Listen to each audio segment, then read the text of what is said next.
இங்க ஒரு டீச்சர் வேற ஒருத்தர் கூட இருக்க மாதிரியான தப்பான வீடியோ சோசியல் மீடியால அப்லோட் ஆகியிருக்கு. அது எல்லாருக்கும் பரவவும் ஆரம்பிக்குது. ஹாஸ்பிட்டல்ல அந்த வீடியோ வச்சு அவளோட ஹஸ்பண்ட எல்லாரும் ஒரு மாதிரியா பாப்பாங்க. செம்ம கோவத்தோட வீட்டுக்கு வந்தவன் உன்னால எப்படி எனக்கு துரோகம் பண்ண முடிஞ்சதுன்னு செம்மையா கத்திட்டு போயிடுவான். அடுத்த நாள் இவங்க ஸ்கூலுக்கு போறப்ப ஸ்கூல்ல இருக்க பசங்க எல்லாம் இவங்களை ஒரு மாதிரி பாப்பாங்க.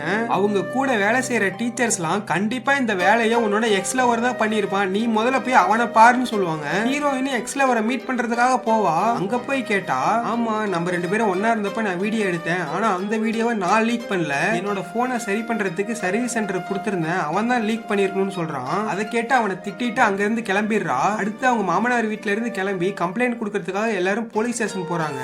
இது எங்க பொண்ணே கிடையாது, யாரோ ஃபேஸ் எடிட் பண்ணிருக்காங்கன்னு சொல்லி ஹீரோயின்ட்ட சைன் போட சொல்லி கேட்பாங்க. ஹீரோயின், இந்த வீடியோல இருக்கிறது நான் தான், இது என்னோட எக்ஸ் லவரோட ஒன்னா இருந்தப்ப எடுத்த வீடியோ, இது என்னோட பாஸ்ட்ல நடந்தது, ஆனா பிரசன்ட்ல நான் உங்களுக்கு உண்மையா தான் இருக்கேன்னு சொல்லுவா. அதை கேட்ட ஹஸ்பண்ட் அடிக்கடி அவளை குத்தி காமிச்சிட்டே இருந்தான். ஓரளவுக்கு மேல பொறுக்க முடியாத நம்ம ஹீரோயின் எனக்கு இப்படியாப்பட்ட புருஷன் வேணான்னு சொல்லிட்டு டைவர்ஸும் கொடுத்துறா. அதுக்கப்புறம் அவ தனியாவே வாழ ஆரம்பிச்சிடுறா.